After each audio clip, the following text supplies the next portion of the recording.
Villena i les seues històries. El Banc Hispà Amèrica, sucursal a Villena.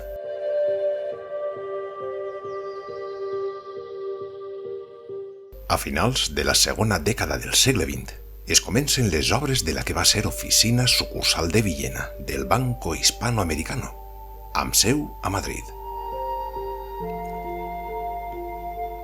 La sucursal es va construir a la cantonada de les carrers Isabel la Catòlica i el Raso, que després de l'enderroc de la centenària posada del sol entre els anys 1928 i 1929, es va obrir a l'espai conegut com el Raso, per connectar amb el carrer Joaquín María López, Corredera, Pasaje Candel.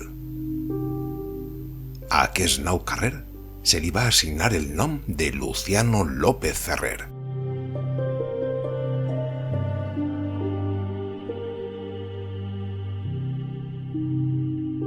L'edifici constava de 3 plantes, soterrani, blindades sales que protegien les seues caixes fortes amb bandalors allargats i estrets als 2 carrers. Planta d'oficines, a les seues enormes taules pupitres, armaris i els seus enormes llibres de comptabilitat. Anys al banc de sumar, sense calculadores ni ordinadors, tan sols s'escoltava l'acompassat i rítmic so del teclat de les màquines d'escriure, sota la responsabilitat de cadascun dels seus empleats, en la seua comesa, embolicat en una espècie de neblina ocasionada per l'exhalació dels mals i bons fums d'empleats i clients. Estava permès fumar, gairebé d'una manera obligatòria. No fer-ho semblava estar mal vist.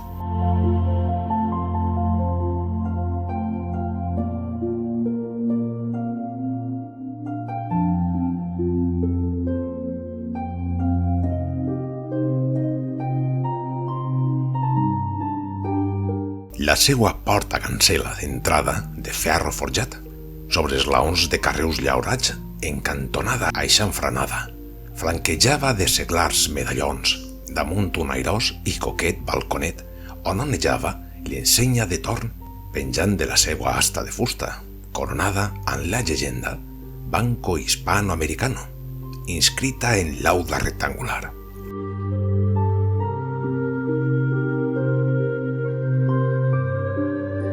Els directors de l'entitat i les seues famílies vivien dalt del banc, en enormes dependències, amb alts sostres, enormes salons i calefacció central. Tot un enorme luxe per a l'època. La seua entrada estava pel carrer Isabel la Catòlica, per una germana porta de ferro rematada de mig arc afilagranat. Remata els seus llenços un suc corretja ovalat sortint a la via pública, transmetent una imatge de fortalesa, no exempta de delicadesa.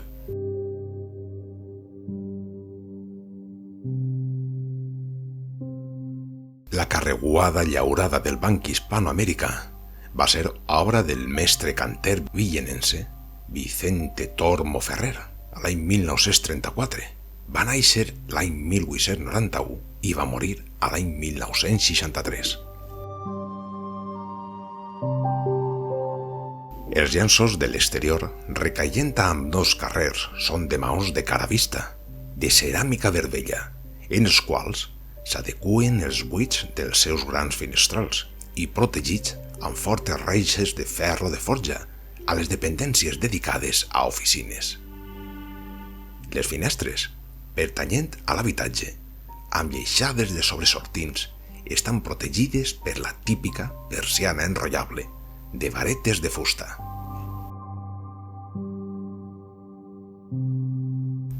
Franquejada la porta cancel·la, hi havia una altra porta, aquesta de fusta, amb vidre transparent i giratòria, per la qual s'accedia a les finestres d'atenció al públic.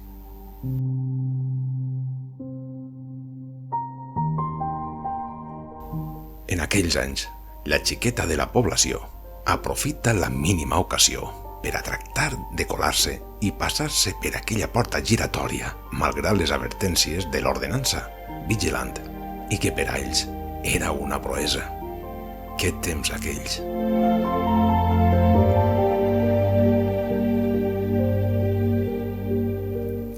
aprofitant unes notícies aparegudes darrerament i també llegendes urbanes, deixarem constància de cognoms de persones que van estar lligades i van formar part d'aquell edifici que es va construir amb sucursal a Villena del Banco Hispanoamericano, aquella Villena dels anys 20, als anys 80 del segle XX, de fort impacte econòmic i cultural.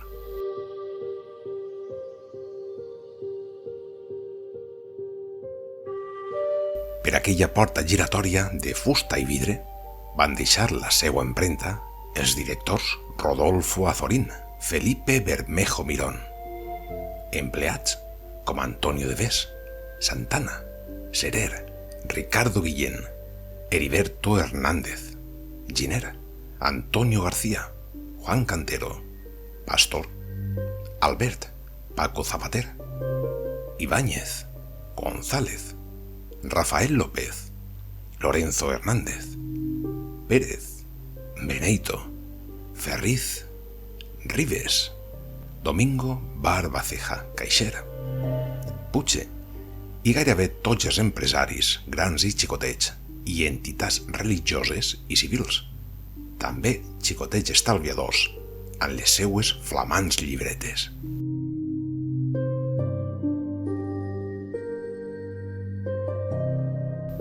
Apuntar que popularment al patró de la banca se'l coneix com a Sant Carlos Borromeo, la festivitat del qual se celebra el 4 de novembre. S'adjunta documentació gràfica d'aquells villeners que van celebrar amb intens companyia i lliures de prejudicis i contagiosa alegria. També, la llegenda urbana conta que, durant la Segona República, es va disposar la corona de la Mare de Déu i joies per a la seva major seguretat pels temps enrarits de l'antireligiós que es vivia a Villena. En la caixa forta del soterrani del Banc Hispanoamericà.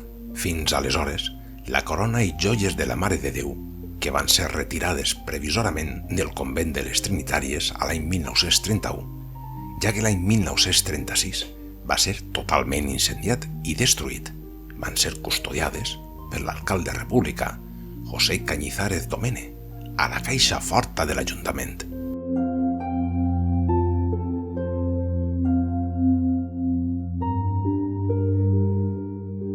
També aquesta llegenda ens continua contant que durant els bombardejos d'avions que va patir Villena a finals de l'any 1936 i principis de 1937, a les zones properes a l'estació del tren, els soterranis del Banc Hispanoamericà van servir de refugi i protecció a la població que es trobava en les seues immediacions.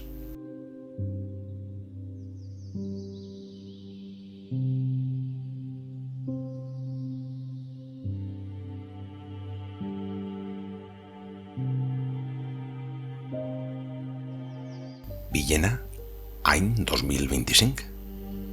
Fonts: Wikipedia.